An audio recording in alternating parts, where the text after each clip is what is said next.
what can be done? Well, first, I want you to understand that the immigration attorneys, such as myself, are not just sitting around and letting Trump and ICE violate the Constitution.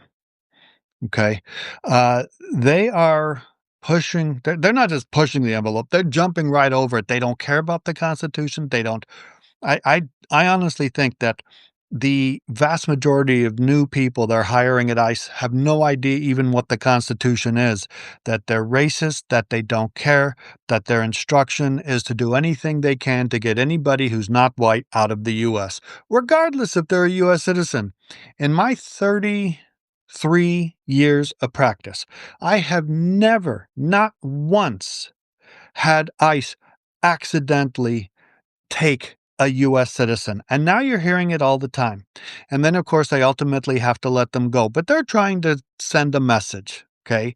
ICE is sending a message. If you're not white and you're not racist, they don't want you. Okay. That's what's happening. So when they take the immigrants, the non immigrants, the US citizens, there's always ways that we can fight back. And the harder they push and the more difficult they make it, the harder we immigration attorneys will fight back. There's a lot of judges that follow the law. There's a ton of them that follow the law, that are fair. Even prior Trump appointees are fair. Not all, okay, not all, but a wide, vast majority of those who are appointed, regardless of whether they're conservative or liberal, they follow the law, okay, and they follow the Constitution. Because think about it, if they don't, then they just become puppets.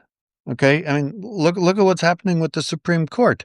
You had the Chief Justice the other day claim that he's never seen the breakdown of law like he's seeing now. Well, Mr. Chief Justice, he agreed to give the president immunity and basically make him a king and give him more power than any other president has, and to do things that are against the law without any kind of retribution. Okay, so he made the decision in the past, which, you know, in my view, they just made up law. They totally made up law. There was no law anywhere that said a president should have immunity. Okay, they completely made it up. And because of that, look at what he's doing. Look at all the things that he's doing. I mean, what does he care? He thinks he's never gonna, go to criminal court again because he's gonna say, "Well, it was all in the duties of, the presidency." So, given that, I get off a little bit of the subject. So, given that, the reality is that we immigration attorneys will never stop fighting to show that the Constitution still exists, that it's been violated, and to uh, get the immigrants or non-immigrants out of detention, to fight the deportation. I mean, even a lot of the majority of immigration judges are fair as well.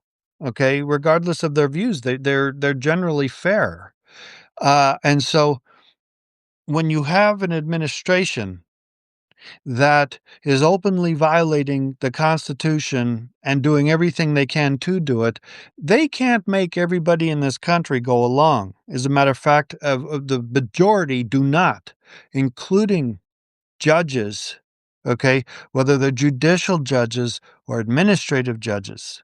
So we do have, as immigration attorneys, a lot of tools at our disposal. What I'm concerned with is those people who are taken in detention that don't have any immigration attorneys. Okay. They're going to be railroaded for sure.